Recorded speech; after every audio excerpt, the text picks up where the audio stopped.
Jharkhand BJP के अध्यक्ष बाबूलाल मरांडी हमारे साथ हैं। सर, आज प्रधानमंत्री साहब की मुलाकात हुई, किस बारे में बात हुई, क्या भरोसा दिया पीएम ने?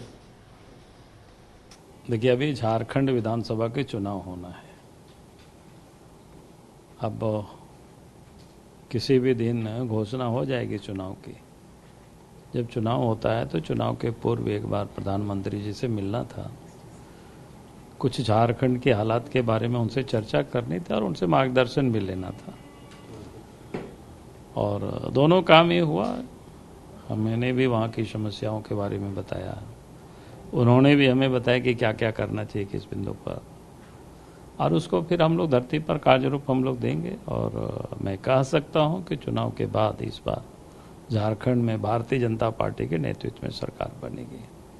प्रधानमंत्री का क्या मार्गदर्शन मिला आपको? अब ये मार्गदर्शन तो मैं नहीं कह सकता हूँ यहाँ, क्योंकि कुछ मेरे लिए था और कुछ हमारे सहयोगी साथियों के लिए था। सहयोगियों की बात हम कर रहे हैं कि मैं कर रहा हूँ, जो कार्य रूप आएगा तो उसी को आप सब लोग देखेंगे कि कैसे काम चल रहा है। इसलिए आज क्या हमारी बात हुई उन दोनों हम दोनों के बीच, वो तो हम यहाँ कैसे बता सकते।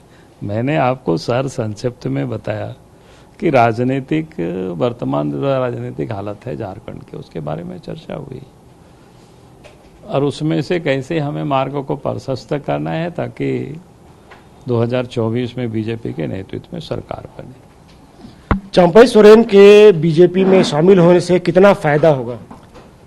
देखिए, आज मैं कह रहा हूँ कि झारखंड मुक्ति मोर्चा में जितनी भी जो पुराने लीडर्स है, जो शिबू सोरेन के साथ संघर्ष के जो साथी रहे, जब से हेमंत सोरेन के नेतृत्व में सरकार बनी उसे सब लोग दुखी हैं, क्योंकि हेमंत सोरेन के चारों तरफ जमीन के दलाल है, बालू के दलाल है, कोयला के दलाल है, पत्थर के दलाल है और एक प्रकार से ब्रोकर लोग वहां सरकार और सत्ता को लोग चला रहे हैं।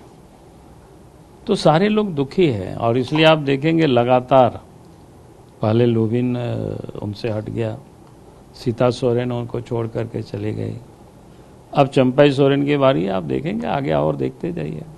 लेकिन चंपई सोरेन के बीजेपी में आने से बीजेपी के कार्यकर्ता नाराज बताया जा रहा है, कई नेता नाराज बताया जा रहा है, आप भी बहुत खुश नहीं, ऐसी भी चर्चा है वहां? ये तो बिल्कुल गलत बात है। हम लोग तो चर्चा करके हम लोगों ने बात किया है और बात करके आ रहे हैं। और जहां तक कार्यकर्ता की कह रहे, कार्यकर्ता भी कोई नाराज नहीं है। हाँ, होता है कि जैसे कोई चुनाव लड़ने वाले होते हैं तो उनको लगता है कि आएंगे तो शायद हम चुनाव नहीं लड़ पाएंगे, तो उनको थोड़ा बहुत होता ही है दुखी, उसमें कोई बहुत आश्चर्य नहीं है। लेकिन भारतीय जनता पार्टी के जो कार्यकर्ता होते हैं, विचारधारा से जुड़े रहते हैं और पार्टी के हित में जो नेता निर्णय लेते हैं फिर उसको सिरोधार्य करते हैं। गणेश महाली हो, रमेश हांसदा हो, ये सब नाराज बताए जा रहे हैं। नहीं, मैंने क्या कहा, हमने कहा कि भाई जो भी नेता चुनाव लड़ने की रेस में होते हैं तो उनके मन में थोड़ी बहुत तकलीफ तो होती ही है, लेकिन उनको हम लोग समझाएंगे। और भी बहुत सारी जगह है जहाँ पर उन लोगों के लिए भी हम लोग सुरक्षित करेंगे। ऐसा नहीं, जो वर्षों से पार्टी के लिए जो काम किया, परिश्रम किया, मेहनत किया, तो उन लोगों के बारे में भी पार्टी विचार करती है, उनके बारे में भी पार्टी सोचेगी। लेकिन एक तरह ये दिया जा रहा है कि अगर चंपई सोरेन अपनी पार्टी बनाते, संगठन बनाते, तब चुनाव लड़ते तो बीजेपी को ज्यादा फायदा होता। देखिए, मैं इस प्रकार की बातों पर कोई बहुत सवालों के जवाब देना कोई मतलब नहीं है।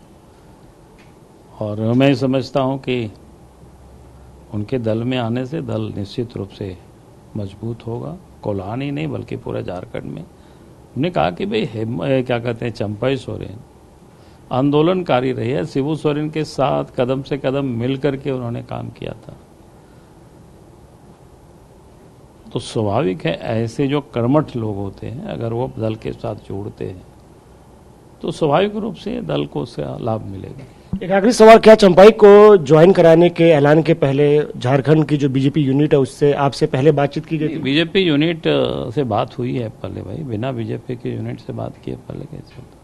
सारे कुछ पहले बात हुई है, उसके बाद फिर दिल्ली में अमित शाह जी से उनको मिलवाया गया है। फिर आपकी नाराजगी की बात कहाँ से सामने आ गई? नहीं, हमारे कहाँ नाराजगी की बात, ये तो आप सब लोग चला देते हैं, तो इसका क्या इलाज है भाई? हम तो यहाँ, मेरा पूर्व निर्धारित प्रोग्राम था, ये तो संजोग था कि चंपई जी कल आए हुए थे हमने कहा कि भाई जब लोकसभा का चुनाव हुआ, सरकार बनी थी, तो हम प्रधानमंत्री जी से हम मिल नहीं पाए थे, समय हम भी मांगा नहीं था समय। और उसका वजह था कि कभी कभी हाउस चल रहा था, कभी विदेश यात्रा। तो फिर मुझे लगा कि अब देर हो रहा है, चुनाव नज़दीक है विधानसभा की। तब मैंने जिस दिन यूक्रेन से लौटे उसी दिन मैंने डाल दिया था कि भाई जो समय होगा पीएम को कि हमको। तो कल रात में मेरे पास खबर आई कि आप आ जाइए कल शाम में।